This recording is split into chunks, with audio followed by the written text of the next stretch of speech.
Welcome into the Dynasty Brews podcast. And unfortunately, Joe Pepe is not our guest today. That is an old one. That was my bad on that one. But you have Double J in the house. That's right. Justin and Justin are back to fill up your cup with some good stuff. And Justin, I don't know if you know this, man, but this is our 21st episode. We didn't get to talk about it because we had some good conversation going with Adam and Ryan last week, but we've hit 20 episodes, man. This is kind of cool. This is pretty good stuff. Just keep it going. Hell yeah. I mean, I'll probably be saying this all the way at 50 and 100, hopefully. But anyway, I just wanted to say that quick thing and a cheers to 20 episodes. Yeah, hold on. I got to crack mine open because I didn't even know. There you go. But anyways, guys, we're going to bring another great episode. This week we are talking about the AFC South, the wasteland, the abomination that is the AFC South. My God, how are we ever going to make it through a full episode? Well, Justin, I don't know how we're going to do it, but we're going to try. So I'm going to bring up real quick a little breakdowns that we've always been doing.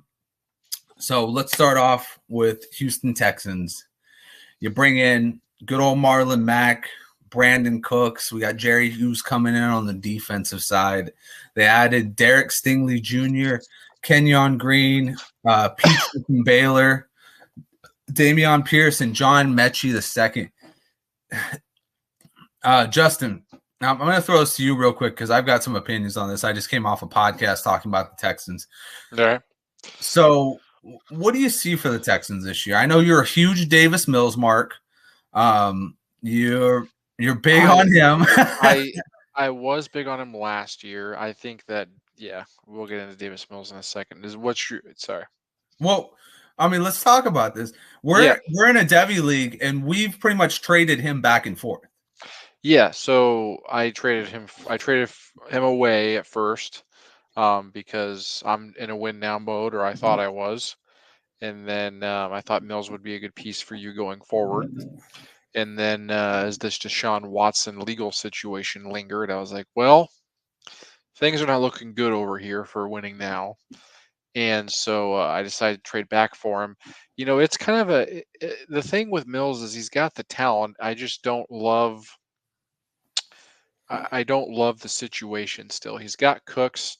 I think a lot of people are just penciling Cooks inside the top 24 because he's done that historically, but there is a drop off coming probably. And that could be as early as this season. You know, if defenses start keying in on Brandon Cooks, I think the money ball guy to get in this offense is actually secretly Marlon Mack, who is the offseason addition. Mack was a stud in Indianapolis until he ruptured his Achilles. If you're going to sit here and tell me that Cam Akers can come back from his injury and still be a top 10 asset, then all right, fine. I don't really love Cam Akers, but if you think he can do it, then why can't Marlon Mack do it? I mean, Marlon Mack was very good in Indianapolis for a couple of years. He's coming into with little competition. I think he's shown us the most out of that offense. It's a question of health at this point. So I think we're going to see a bigger piece of the running game this season than we did last season, where, you know, you had Sexy Rexy as their main running back down the stretch. So, that's just kind of where I see it. So Davis Mills, to me, you know, the reason why I like him is I think he's got all the talent in the world.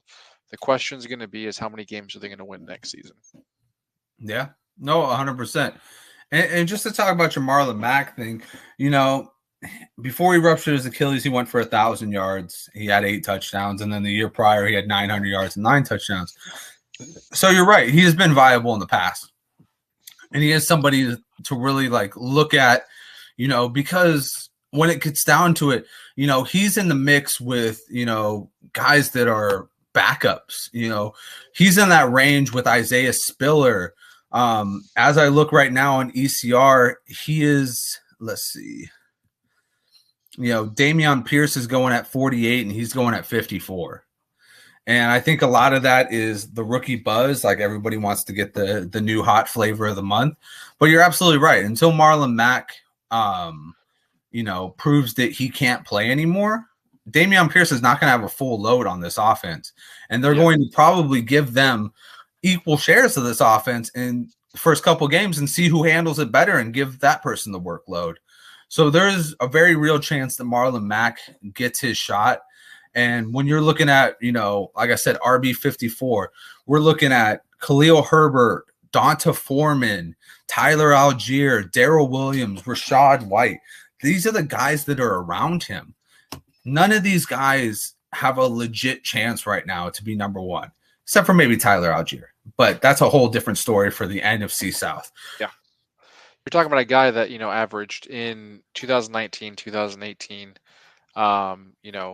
He averaged 12 points a game in 2018. Or in 2019, he was 12 points a game. In 2018, he was 13.4. That's a very solid RB2 number. And then, he had that one game in 2020 where he ruptured his Achilles, and then, we saw the breakout of Jonathan Taylor. So he's had time. Yep. This is a great situation, and really probably one of the best offseason trade targets if you're looking for a cheap running back addition. Yeah, and one thing that we're not talking about too much is that the Houston Texans have gotten better. I mean, Laramie Tunsil is healthy. They've still got I think his name's Titus Howard, and they've got Kenyon Green, who they just brought in from the draft. So they're getting better on the line, and they're going to be running the ball because Davis Mills can't be relied on to do all the work with his arm. He's just not that kind of a quarterback right now. So definitely there's an option for them. I got a quick question for you. Would you take a flyer on Dameon Pierce right now? No. If he was there in the back end of the second round? Really? See, I would. I'm all in on Marlon Mack this season. I really think Marlon Mack's the starter. I think we get all hot and heavy over these running backs that go late in drafts. And statistically, the odds just aren't on your side. You're looking at the back of round 2. If you're looking for a guy at the back of round 2, go ahead and give me what's the rookie's name in Indianapolis? He usually tends to fall Pierce. Right around that. Yeah. Give me Pierce in Indianapolis, not Dameon here. Not Dameon. You want Alec. Yeah. No, I mean, see, I'll agree with you. Alec Pierce does have a high upside. If I'm really struggling at running back, though, I'm not afraid of Dameon Pierce maybe not getting all the touches right away. Why settle for this Pierce character when you could just get Tyler Beatty in the third, who's already shown his stuff off in the OTAs in Baltimore? You could easily get Tyler Beatty in the fourth and get get Dameon Pierce too. Tyler Beatty is an NFC or an AFC North topic, which we will get to. That whole rotation right there is, for lack of a better words, a cluster F. You don't think this is going to – I mean, you're talking about a cluster. We don't even know who the starting running back is. I mean, I'm sitting here saying Marlon Mack. You're over here telling me Dameon Pierce. For all we know, Adrian Peterson will sign like the week before the season and come out and like just ball out somehow. The real winner here is going to be Sexy Rexy in week 16 and 17 winning your championships for you. Book it. 2 touchdowns against the Chargers. I would love to see Todd Gurley or Adrian Peterson just come here. It won't happen because it doesn't make any sense in the world, but it'd be pretty hilarious. I love Todd Gurley, but they'd have to wheel him in.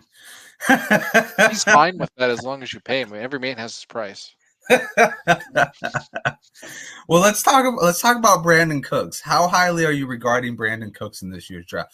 I mean, I don't know where you've been drafting him. If you've been drafting him, I see him as somebody who's still sliding in a lot of drafts. So talk about him real quick. I'm going to pull up his ECR, and then we'll discuss whether you would pick him over the guys around him. Yeah, I mean, you're talking about a guy who's averaged roughly 150 points each of the last 2 seasons. Wide receiver 21 last year, wide receiver 16 the year before. On a per game basis, though, he really has finished RB. He was wide receiver 24 last year and wide receiver 17. So, other than that, I go back and forth. I think we just assume he's going to keep doing what he's doing. But like I said, I think that they're going to try and control the ball more this season. Especially with Lovie Smith being the defensive coordinator. I don't think you're going to see the passing attack that we really saw last season. So I'm kind of out of him at his cost. I think people think his cost is too low, but I mean, what players are going around him right now in ECR? So the 4 players going around him, 2 on each side: Cortland Sutton, Jerry Judy, Marquise Brown, and Amari Cooper. So So give me Amari Cooper. Number one on the list, give me Marquise Brown. I think Marquise Brown's in for a hell of a season. yeah. I also think Cortland Sutton's in for a hell of a season. So I mean, you give me these four guys, I'm taking those two. So first I'm taking Sutton, then I'm taking Brown, then I'm taking Amari Cooper, and then I'm taking Cooks. So the only person you're not taking is Judy over Cooks. Yeah, and I'd probably take Judy over Cooks too. I mean, I just Yeah. Judy's more of the gamble for me. I view Sutton as the upside there. I think Sutton is the best receiver Denver has to offer, and it's not really particularly close for me. But I also think that Marquise Brown's going to ball the crap out this season with Kyler Murray. See, I love the Sutton and Judy comparison to Lockett and Metcalf because I see it. They're pretty much almost a carbon copy, if not just like a slight downgrade version of those two guys. For me, I look at that and I go, you know what? I think you're right. I think Brandon Cooks could easily be the bottom of those five guys. And it's surprising with ECR, he's at wide receiver 22. I feel like in actual drafts, he's getting disrespected even more because I feel like I'm getting him as like my wide receiver 3 or 4. That's And fine, but I no, just yeah, that's what I'm saying. Like, I feel like that's something that you could really take advantage of if you're a smart dynasty player.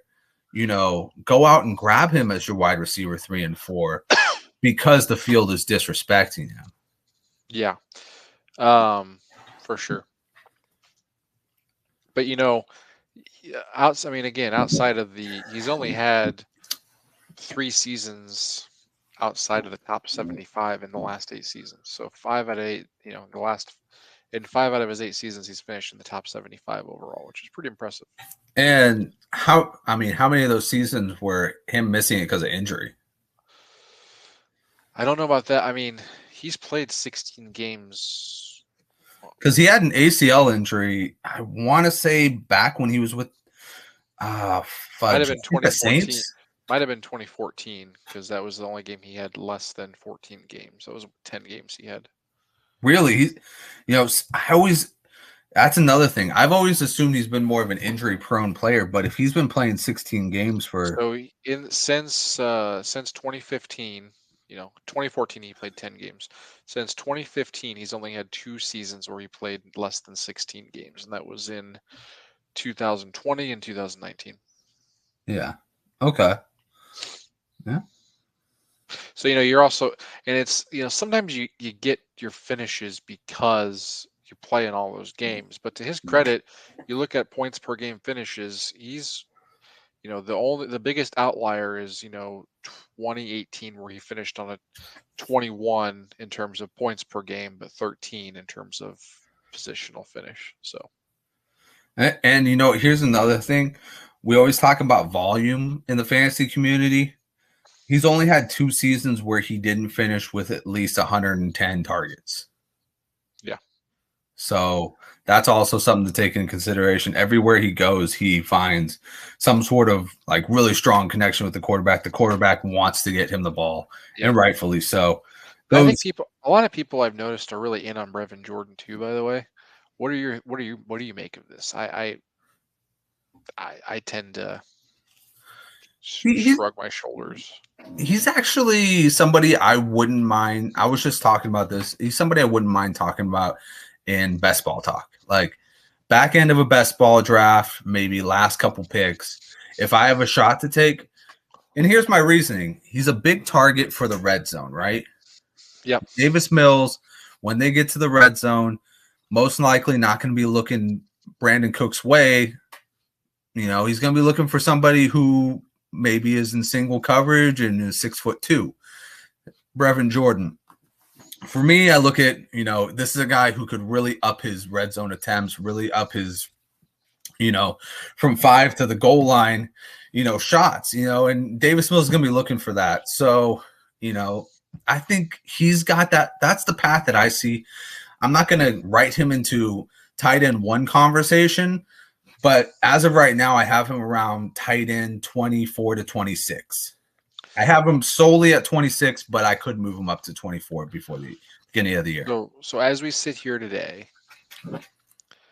I find myself only wanting to own Davis Mills as my QB2 in Superflex. I I love Marlon Mack as a late round flyer, but I don't generally love buying into this offense at current cost. Yeah. Oh, that's fair enough.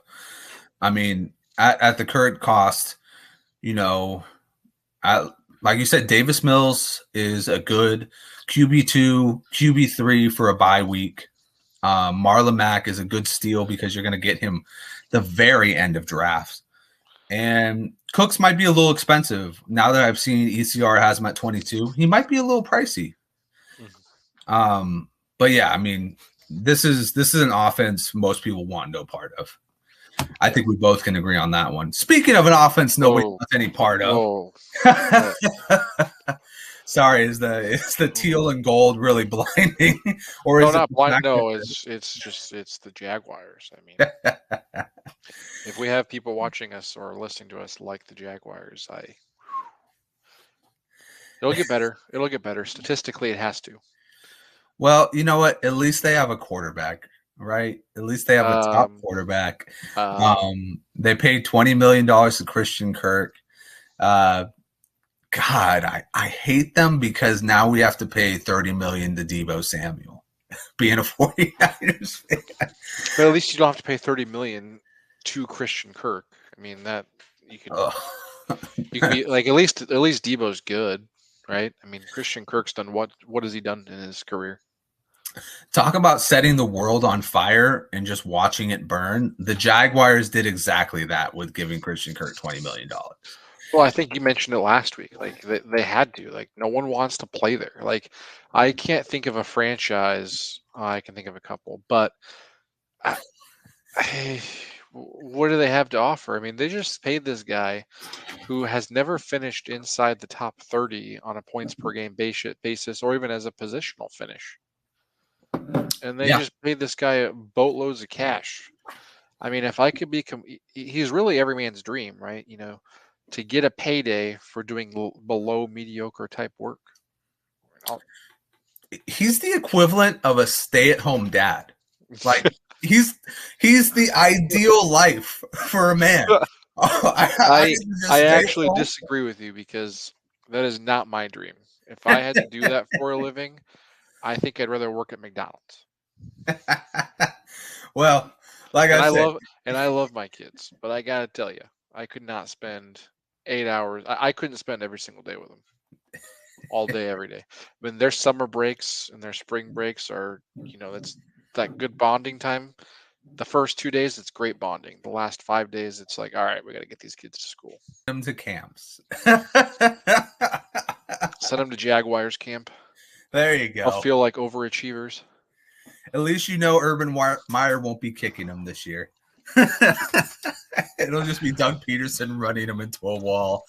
But let's get down to it. They got Evan Ingram in there, which I actually think is a sneaky play. I think he could have some value this year. Yeah. Zay Jones.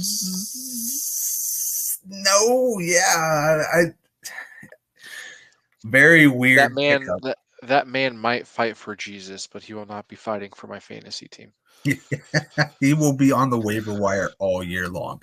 Yes. And then some promising things for the running game. Brandon Sheriff, who was probably the best piece of the offensive line of the Washington team, comes in at guard. You re-sign Cam Robinson. It's kind of one of those things where I was like, maybe Evan Neal would have been a better pick, but Jaguar is going to Jaguar. Bulky and I was hearing something today. It was on Locked On 49ers pod, and he was talking about bulky and long arms, and I was like, oh, that's such a weird correlation. But then you think about like guys like Aldon Smith, and you're like, oh, he does kind of like have those weird fetishes for long arms, doesn't he? So speaking of long arms, Trayvon Walker. Yeah, I mean, as I look at this page, there is only 2 people that I really want to own. 3. I mean, I'll take the chance on Lawrence. I don't know if I love his cost though. Still a little high for what he showed me last year. I mean, I think he will turn it around, but uh, I'd rather take Wilson in the 5th than I would take Lawrence in the 2nd, to be quite honest. I am all about Mr. Evan Ingram. I have been out on Evan Ingram for the longest time, but listen, Mhm. Doug Peterson loves to throw the ball to his tight ends, Yep. and it's all about a volume play. It doesn't, I mean, let's put it to me. If you told me that I had to score 100, I had to get 100 points in bowling, right? And you said you can roll the ball 20 times, I could do it. But if you told me I had to roll it 10 times, I probably wouldn't be able to do it. The reason why I said it is because he's going to get all the volume in the world. So he might not Yeah. love the play. He might not be super efficient with them, but he's going to get the targets. I mean, when your number one's Christian freaking Kirk, who can't seem to finish inside the top 36 at the position, who are you going to throw the ball to? And then lastly, you Obviously, Marvin Jones. Obviously. obviously Lavis, or what about Visca Chenault, that guy that everyone seems to still. I don't know who fantasy Twitter loves more. It's either Visca Chenault or Denzel Mims. Every freaking season, I have to hear about how these guys are sleepers. They're gonna break out. It's like, dude, they're not I, gonna break out. They're locked into their role. They're busts. Get over it. I have a theory that the Denzel Mims stuff coming out is just to like hype up his trade value to get Yes, like a second or third round pick out of him. they're hoping that GMs in the NFL are just as enthusiastic about Denzel Mims as they are. Yeah. That's why Robert Sala is coming out. Oh, he looks the best he's ever looked ever. You're like, okay, Robert Sala, I'm So going to take now, offensive advice from you. so now, so now, he, instead of being a flaming bag of crap, he's just crap. And that's kind of where we're at with this. At I will least he was hot say, when he was flaming. Denzel Mims probably not hashtag a listener of the show though, so I need to stop being so mean. I'm not trying to be mean, Jaguars fans, but I do love Snoop Connor this season. I think he's a great sleeper. You got, you know, it was funny. I see all these analysts hyping up um, Travis, or not ETN. I mean, they can ETN you can hype up, but I found it funny when Robinson. when James Robinson was sent out that video showing him like cutting and running. People were like, "Oh, he's gonna be good. He's gonna be back." It's like he freaking ruptured his Achilles. Like, Yeah. you need to not expect him to do anything this season. Actually, like, best case scenario for James Robinson is he doesn't play this season. I think you don't want to rush back from an injury. And then is this how many? I don't know how many years are left on his contract, but if you could take a year off and then go sign somewhere next year, I think that'd be better for him in the long run than playing this season in Jacksonville, It, which is going to be another rebuilding season.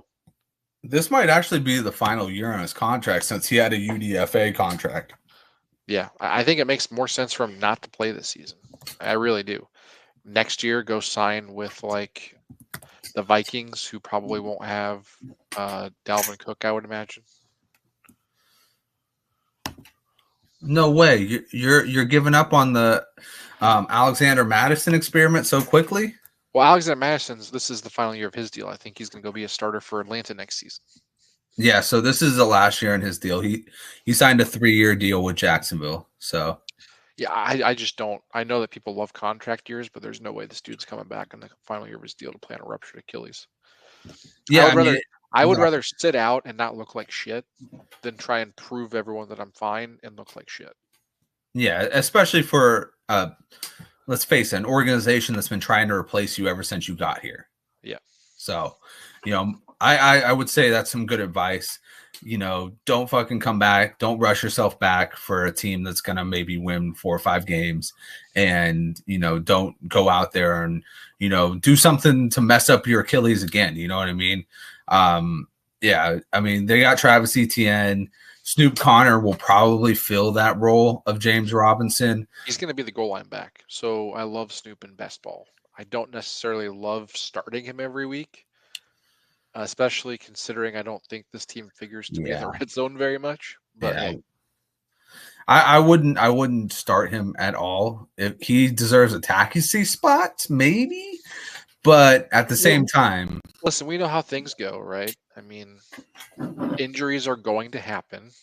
You yeah. hope it's not ETN, but I think Snoop Connor is the number 2 there as we sit here today. Who I mean, who else is going to get in there over him? No, yeah.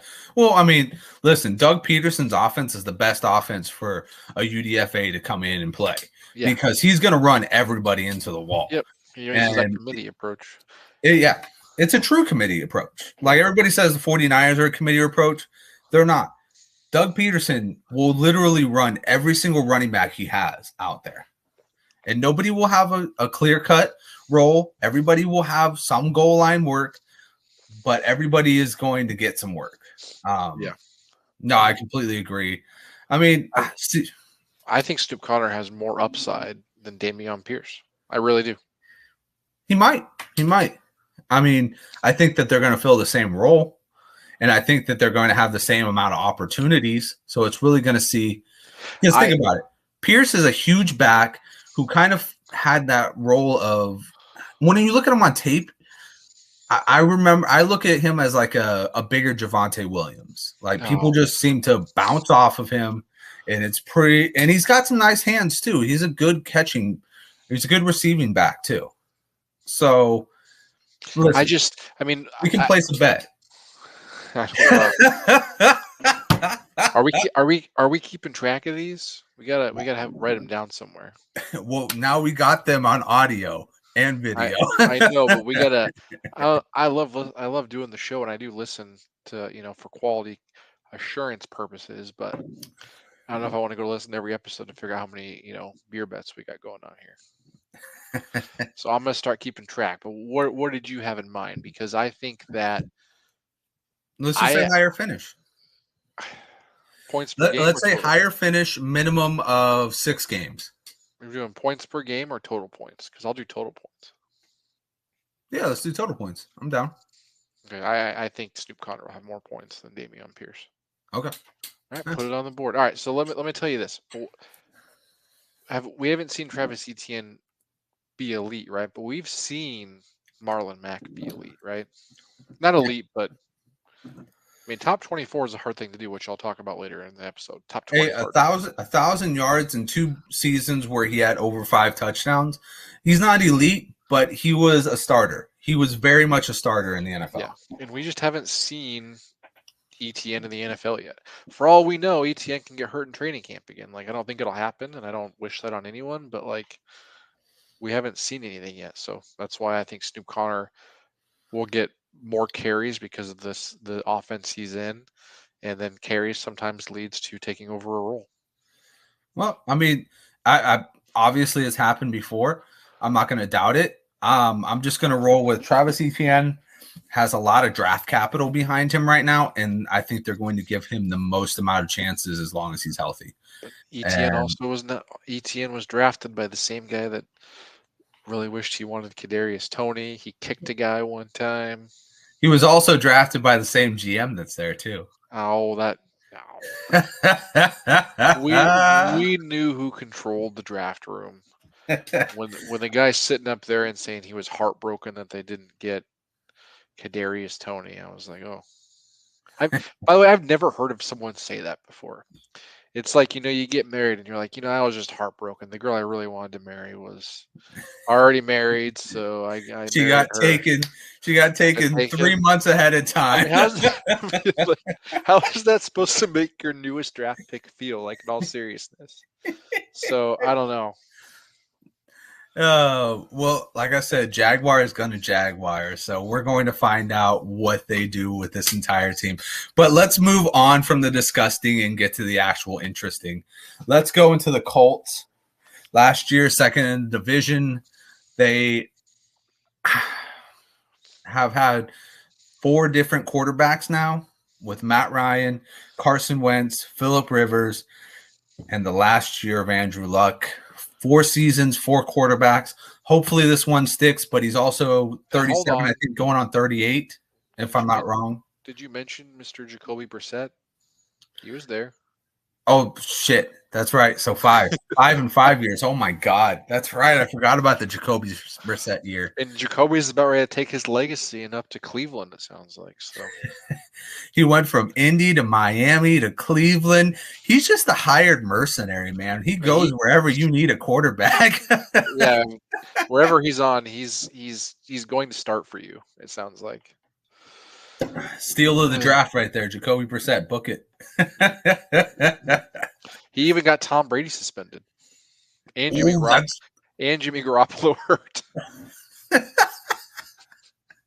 no, that's not right. I mean, to be fair, Jimmy Garoppolo gets hurt cooking his kids breakfast, and I like Jimmy Garoppolo, but the man's got to stay healthy. He doesn't have kids. He just has a really hot porn star girlfriend. Jimmy GQ. Oh man. What if he would have been a great fit here, and we would have loved to have taken the Colts 3rd round pick. But alas, they made a smarter decision and got Matt Ryan, a fortified MVP, a bona fide Hall of Famer once he's done. They went out. They also fortified the defense, got Stephon Gilmore and Yannick Ngakoue. Draft additions, we talked about Alec Pierce already. I think he's also probably the better Pierce. Jelani Woods is going to be a talented blocker until he can finally catch the ball. Berhard Rahman, another good guard. Andrew Ogletree, interesting. They always love to, like, I don't know what it is about Frank Reich. I mean, just maybe it's coming from that Doug Peterson system, but he just loves having a plethora of tight ends. Yeah. I mean, he's got Kyron Granson from last year. He, still has Mo Alley Cox. They just signed him to an extension, and now he adds 2 guys in the draft. Tell me, what do you think about this Colts offense? Do you think that Jonathan Taylor still has the ability to repeat? Do you think Matt Ryan has a QB2 year in him? And, tell me about Michael Pittman and this tight end room. Yeah, so here's kind of where I'm at. I've been working on this project last week. I do numbers all day, so I sometimes take breaks. But here's what I have found. Okay. In the last 20 years, we've had 15 running backs finish as RB1. Okay. 3 of the 5 that repeated, out of those, 5 have had more than one RB1 season. And every single time in those 5 seasons, the only other RB1 season they had was the next season. So if Jonathan Taylor is going to finish his RB1 ever again, it's going to be this next season. Okay. Interesting. However, the average, okay, so if you finish as RB1 in any season, okay, the average out of all 15, 0.67 finishes inside the top 5 the rest of their career. Really? And so, inside the top what? Inside the top 5. Top 5, okay. That makes sense. And so inside the top 10, 0.8 is the average number of seasons that they finish inside the top 10. Wow. Now that number actually does go down because that top 10 and top 5 includes those 5 running backs that also finished inside the top 5 because they finished as RB1 again. Okay. So on average, out of those 15 running backs, you get one more season inside the top 20. And that list includes, this is everyone that's finished as RB1 since 2002. Jonathan Taylor, Derrick Henry hasn't finished inside the top 10 since he had his RB1 season. Christian McCaffrey hasn't finished inside the top 20 since 2019 when he had his RB1 season. Todd Gurley was the RB1 in 2018, and then, that was kind of it. He finished inside the top 20 one more time.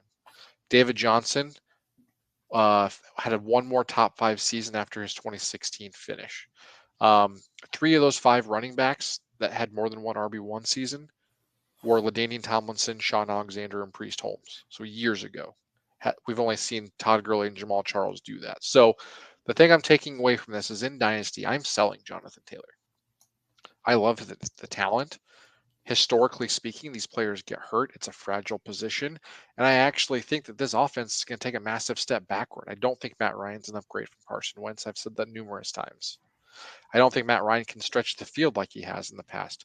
When you look at Matt Ryan, historically speaking, his points per game have declined each of the last 3 seasons.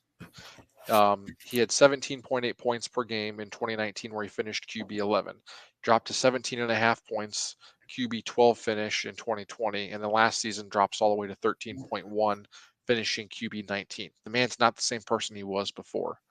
You go back to 2018. So that's really when the slippage started. He was averaging 22.1 points per game that season. He's declined. He's just not the same player he was. 2018 when he finished QB2? QB2, yes. Yep.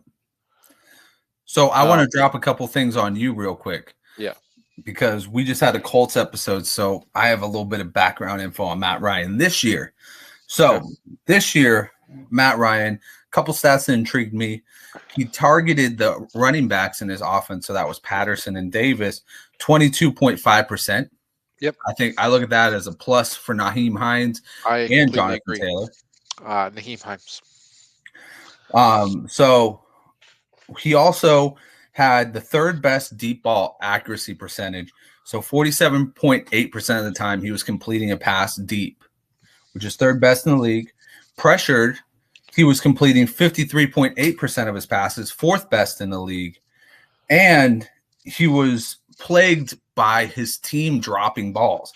So his team had 33 drops last year. Okay. So I'm going to pitch this real quick, because I know you have a lot of good points. Matt Ryan is kind of aging out. He's not looking like the old Matt Ryan. I'm going to pitch this. He doesn't have to go, all the way downfield anymore. He's got Michael Pittman. He's got Alec Pierce. He can change it up in the middle with either one of those guys. He's got good tight ends. He's got big tight ends. I won't say good tight ends, but he's got big targets at tight end. And he's got two talented running backs. If anything, he's got the most talent around him since the Julio Jones, Calvin Ridley year. You can say that, sure. However, Jonathan Taylor's we just used Jonathan Taylor's RB1 season. So I'm using this as a purely statistical analysis. Like, I'm not trying to be mean or act like I know anything more than you, but statistically, the odds are not in his favor to finish top 1 or even inside the top 10. Because going back to those stats, Jonathan Taylor has a 25% chance to finish as RB1 ever again, and a 50% chance of ever finishing in the top 5 the rest of his career. Okay. More likely, he's probably going to get injured because he just was used so much last season. That's not something I want to say, but that's just where the statistics are in this whole thing. Well, and the talking point is also he was heavily used at Wisconsin. Yeah. So, I mean, let's face it. If he gets hurt, do we really think Matt Ryan's going to carry this offense? Because your argument, no offense, is kind of like Jonathan Taylor's going to carry the load here again because he's the best player they have. Without Jonathan Taylor, I don't know if you can really develop an offense and execute 10 to 15-yard passes and dink and dunk your way down the field. Yeah. And listen, that's a fair enough argument. I will just say that you can't just always think that, obviously the statistics tell you a good amount, but Jonathan Taylor hit his peak year, his RB1 year, at a very young age. So there's a very good chance that he could repeat still because do you know who else was RB1 at the age of 23? Yeah, Christian McCaffrey. Nope. Who? Devontae Freeman, actually. Only had one more finish inside the top 10. How old was Christian McCaffrey when he was RB1? He was also 23. So, Christian McCaffrey. He's also never finished inside the top 20 either. He's been hurt. Yeah. And I mean, it's one of those things where, we don't want to predict injuries. We want to kind of look at, and it's two sides, right? You're being a little bit of the more pessimistic side. I'm being more the optimistic side. It's great because, you're looking at, these guys, the trend seems to be bucked by the second season of them going, or the following year of their RB1, most likely due to injuries. Yeah. But not only that, I mean, I found the numbers were just kind of staggering. Like, it really develops.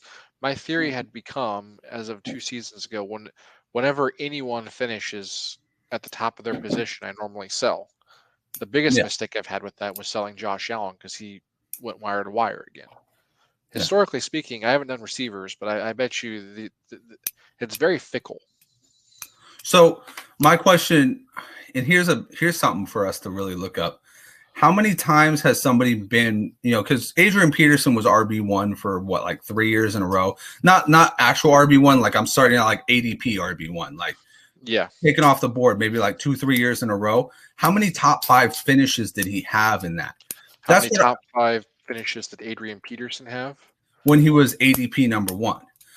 You know what I'm saying? Um, Like, I want to know so, because yeah. obviously when you're ADP number 1, there's a heavy burden of this guy's got to hit, right? And hitting would be obviously like top 5. Yeah. So from 2007 to 2010, he was top 5, or he was RB4, RB4, RB2, RB2, RB7 in 2011, RB8 in 2012. He was top 10 every year from 2007 through 2013. The indicator is really the RB1 finish because it means you're being utilized way too much.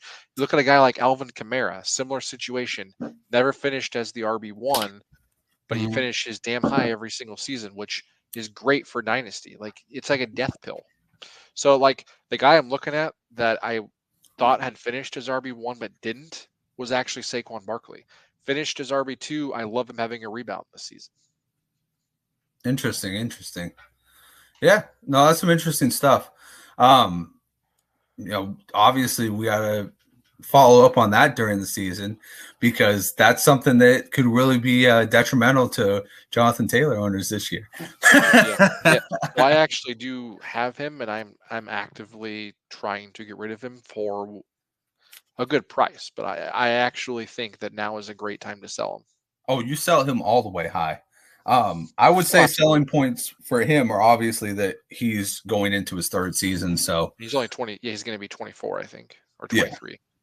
So they say the peak years are about 26. So you sell him that he's going to be great for the next 2 years. I never buy the peak years. I look at the usage, and he was just him and Zeke were just run into the ground.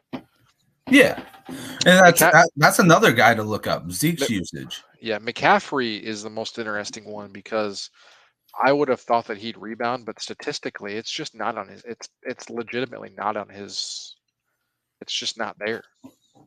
So like Christian McCaffrey was RB15 his rookie season, RB3, and then he became the RB1, and then the next 2 seasons RB51, RB44. Yeah, but how did his averages match up to the rest of the field for the games that he played? For the points per game average, I let's look. guarantee you the year after his RB1, he was averaging close to 30 points a game. He 2020 he was the RB1 on a points per game basis. This last season was RB12. Okay, what about the 2020 year? The year after his Yeah, RB1? he was RB 2020 he was RB1 on a points per game basis. Okay, yeah. So that's what I'm saying. Like, obviously he hit a rough patch of injuries, but the production was still there if he was on the field. Yeah, so again, it's going to come down to injury with Jonathan Taylor. So I think more likely. So the way I see that Indianapolis unfolding, we've already gotten the indicators from the coach too. I really do believe that I'm taking Reich at his word. Last season, okay, he told us that Jonathan Taylor was going to be the bell cow back. He told us that in August. I wrote an article on Team Rise or Fall saying why he was my RB1 last season. He's told us that he's going to get Naheem Hines more involved, which jives with the playing style of Matt Ryan. So I think either we're going to see an injury to Jonathan Taylor, which I don't want to see because I never want to wish that on anyone, or we're going to see Naheem Hines carve out a more than decent role in this offense and become a value in almost everyone's sleeper drafts, or like what do you call them, best ball drafts. Yeah. I mean, I would take Naheem Hines in a best ball draft, especially at where he's at right now. So that's definitely something to look into. Let's move on to our next one, just for the sake of time. So we got the Titans next. So obviously we have Robert Woods coming in, Austin Hooper coming in. You minus AJ Brown, Julio Jones. You get Treylon Burks, Roger McCreary, Malik Malik Willis, Willis. Hassan Haskins, your boy Malik Willis. You're a former QB1, right? Oh. That isn't because of that. That's trying to figure out this name. How have you not? Zimu Okowo? I'm sorry. I just Isn't can't. it a Conwo? I don't know. Okowo. He doesn't listen to the show, so thankfully he won't be offended. So talk to me first about Derrick Henry. How are you feeling about Derrick Henry right now? Obviously, he's still valued, at least in redraft, as a top 5 running back. Last year, with only 8 games, he finished running back 14. He was astonishingly still a running back freaking one for, he pulled a let's Christian see. McCaffrey. He was RB1 on a points per game basis last season. He was top 5. Get this, for 13 weeks. So 5 weeks after he went down, he was still top 5. He was, it was insane, but he got hurt because he was used way too much. And unfortunately, he looked like crap in that playoff game. So it'll be interesting to see. I think, well, to be fair, he came back from a broken foot on the lowest timeline.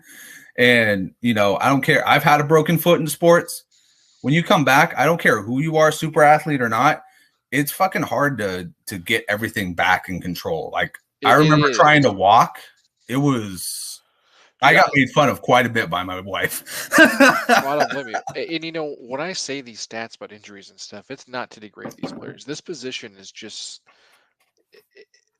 they need to be paid more. I mean, quite honestly, they get just trashed on. I mean, these players have these elite seasons and then they just get thrown to the side.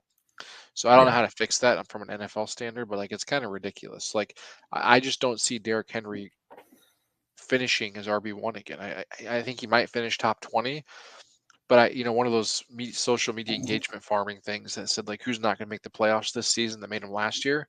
And to me, it's got to be the Titans. I mean, you crapped the bed when you traded away your best player for Treylon Burks, who can't even get on the field in training camp, or not training, whatever, OTAs. Not even training camp. So that's just a major red flag. I liked Robert Woods, I still do, but Robert Woods is not a number 1, and right now I feel like he's being asked to be number 1 in this offense. And I think we've seen the mirage kind of fade off of Tannehill. Yeah, sorry, drawing blanks tonight. No, you're good. So yeah, I'm totally out on this offense. I don't really want to own anyone. I have an offer for Woods sitting in my inbox I got yesterday. I just haven't had a chance to look at it. I didn't love the players I was getting, but I'd for sure be selling on the hype of Robert Woods right now. So here's my thing. I would hold Robert Woods for a couple weeks because I think that he is going to have kind of a mini resurgence that won't last the entire season. But I think it will last long enough. What's up? He's going to be the Emmanuel Sanders of the Titans. That's what I'm saying. Yeah. I think he's going to be working a lot out of the slot, and I think he's going to be getting targeted heavy. And I think if your league is a PPR league, I think he's going to be somebody you want to hold for maybe the first 6 weeks and then sell off.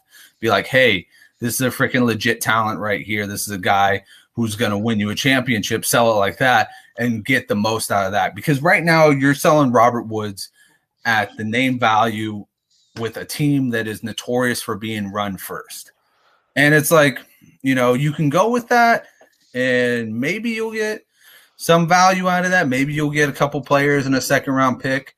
But I think if you really were to hold Robert Woods for a little bit, let him kind of recoup, let him break out again, and then sold him, you could possibly get, a 2021 or 2023 first and maybe a player for him. So when you are friends, do you have any accounting friends that are accountants? I guess you. I have one other accounting friend. Does he suffer from FOMO like I do? No, she really doesn't. She doesn't? Okay. I tend to believe in FOMO and Dynasty like no other. So generally when I get a feeling that I think a player is going to finish below expectations, I like to sell them today versus, I don't think you're wrong. Yeah. I don't want to risk a second today to get a fourth tomorrow. Because, if Robert Woods comes out and just craps the bed, right? You're not going to get much for him, I feel like. No, and that's an argument in itself. That's the flip side of it. He could totally, like you said, he could pull a Julio Jones easily and miss most of the year. And it would just be an absolute turd in the punch bowl for the Titans. Yeah, they seem to do that quite a bit too with the receiving position. you got to give Mike Vrabel a lot of credit because this team hasn't been the most talented the last couple seasons. Nope. And you want to make fun of the Eagles for all their woes, the wide receiver position. This team literally got the position right finally. And then they were just like way too cheap to just sign their own guy. They're like, let's just go draft Treylon Burks, who we know nothing about. Yep. I mean, did they even? I mean, my question is, and I hate to take up time on the subject, but like, No. I almost wonder how heavily they scouted this dude. Like, I watched him and I was like, this dude is kind of like a one-trick pony, and I did not love him coming out of the draft. Yeah. I mean, listen, when I look at Treylon Burks and when you actually put his, combine stats out there, it was not very impressive. I think they traded AJ Brown for a rookie year AJ Brown, and that's kind of like, why would you downgrade yourself like that? You know what I mean? Especially when you're trying to win a Super Bowl. Like, this window's closing. This window's closing. I mean, they drafted Malik Willis, so they aren't clearly in love with Ryan Tannehill. Derrick Henry's not getting any younger. No. And Derrick Henry is the best thing they've had for a long time. I'm surprised they didn't trade him. Since the Eddie George, Air McNary years, Derrick Henry is the best thing they've had. If they're playing Moneyball, I just gave you the stats for RB1s. What are they doing? Yeah. They're doing Moneyball wrong. They're just doing Moneyball wrong. Yeah. Well, I mean, and shit, to be honest with you, I don't understand what the Titans are really doing.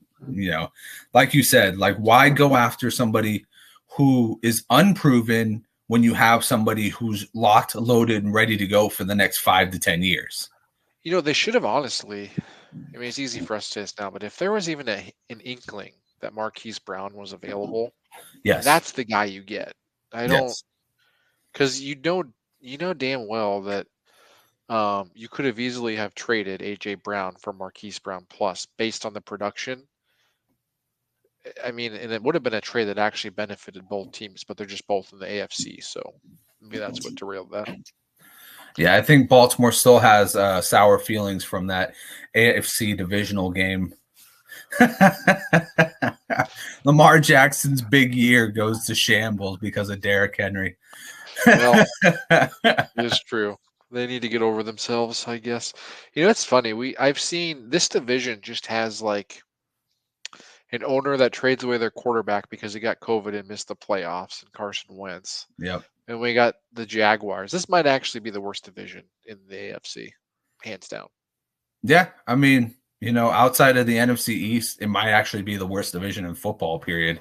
I mean, there is in the NFC East, you can at least say everybody plays each other really hard. Here, I literally tell people, I'm like, all right, so you're the Tennessee Titans and the Indianapolis Colts. You can almost chalk up 4 wins. Yeah. But even then, like, the Jaguars beat the Colts last year. So, like, it's just – yeah.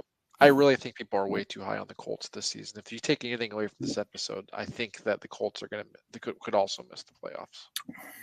And to be fair, I actually really like the Colts this year. I'm semi off on the Titans. I think the Colts can easily take this division. I don't think they can win a playoff game, though. As much as you'll laugh, Doug Peterson won a Super Bowl. I think the Jaguars, if you're taking long odds on something, the Jaguars make the most sense in this division. Quite honestly, they have a good coach, they have a quarterback, they have a tight end. I mean, this division's up for grabs. I really think it's a crapshoot of who can win it. And when it's a crapshoot like that, and you're getting really good odds, I think you could really honestly make the case for taking the Jacksonville Jaguars. So you're saying Doug Peterson's going to pull a Chip Kelly, and out of nowhere, one of the worst teams in the division is suddenly going to become the best team.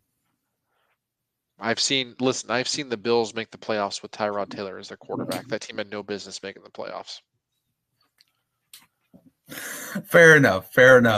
I will say this, though. I think this division is kind of top heavy with the Colts and the Titans. The Jaguars. The Colts did lose to the Jaguars. And we have talked about that. You did make an interesting case for Carson Wentz having COVID. I will just say this: everybody loses to everybody eventually. You're going to lose to the worst team in your division eventually. It's all about what you do before that and what you do after that. For the Colts, they didn't win any of the games against the Titans. They dropped both of. I mean, listen, Derrick Henry got injured in that game against the Colts. He only had 40 yards on a broken foot, and the Colts still couldn't close that game out. Yeah, but man, you also have to take into account though that like the Colts just everyone thinks Matt Ryan is going to come in and be much better than Carson Wentz. I don't think that's the case by any stretch. I really don't. Like, I can't think of anything that Matt Ryan does today that Carson Wentz doesn't. I mean, Matt Ryan wasn't even a superstar. I can think of one thing that Matt Ryan does better than Carson Wentz. I'll just tell you this. He's better under pressure. Okay. Well, just so you know, they actually have that Carson Wentz through their careers. Carson Wentz has a lower interception percentage based on his attempts than Matt Ryan. Just throwing that out there. Well, I mean, here's also a thing. Matt Ryan does the veteran rule and actually uses his running backs as, targets. And he did, but Wentz did that last year, though. Jonathan Taylor, not nearly as much as Matt Ryan would. I mean, when you have the best player on the field is Jonathan Taylor and you're not feeding him as much as you could have to be winning games. But I mean, you make a compelling case. I just think that when I need to go look through the ADOT stats. I bet you that Matt Ryan's ADOT is freaking atrocious, and I think it's going to get worse. I just think when you limit yourself so much as an offense, and then you try and be so run heavy, they're going to stack the line of scrimmage because they have no deep threat. And Matt Ryan remember what his offense was last year. His offense was Kyle Pitts, Cordero Patterson. But even when he had Ridley, they weren't elite. Ridley was talked about last season as being the wide receiver one. Even when he played, he didn't even finish. He never once even broached that topic on a game basis. So like, I'm completely out on them. I think they are such a mirage this offseason because everyone thinks Carson Wentz is so bad that they think that Matt Ryan's going to put them over the top. And I think it's going to go the opposite way. I really do.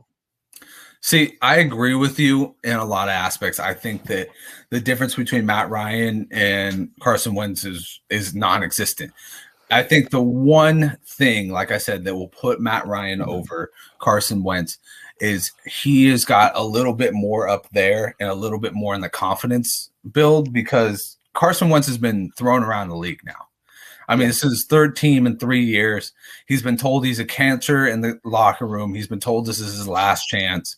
Matt Ryan has this confidence built up. He's been an MVP. He knows how to use every single weapon of his offense. And give the man fucking some credit.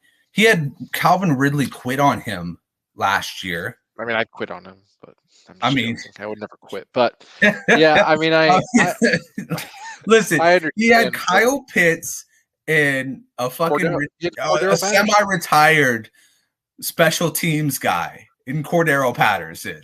He had Cordero Patterson. I mean, don't forget Mike Davis. Mike Davis is the one I'm forgetting. He had Todd Gurley the year before, man. Oh, man. Todd Gurley. You know what? Maybe that's the secret. Todd Gurley needs to come back because he was QB12 when Todd Gurley was there. He was QB12 when Todd Gurley was there. Yeah, I mean, it'll be interesting. I think this is, I'm telling you, if you're taking long odds and you want to just take something, Jaguars make a lot of sense to me this season. We have seen teams go from worst to first pretty often. So this is the division I think it can happen. I'd love to see those odds in Vegas because if it's like, 2,000 to 1, I'll put $100 on it. Why not? Walk out. Yeah. Some good money after that one. All right, guys. It was another great episode. I do want to give a quick shout out to SeatGeek, our main sponsor of this episode. You can save $20 on your first purchase with SeatGeek. All you have to do is use the promo code Dynasty Brews. That's right. It is concert season. We are looking at baseball season. Sporting events are coming around the corner. You want to get those football tickets early before they go up in jacked prices? Go to SeatGeek right now, and you save $20 on your first purchase with the promo code Dynasty Brews. Justin, another great episode, even though it was, the AFC South. Yeah. You I think know, we I think we had a lot of good content. Actually, I enjoyed the conversation. yeah, I mean, it's always a good conversation when we get on here because, like I said, sometimes we can be opposing forces, but it makes for Yeah. great YouTube content, man. It really does.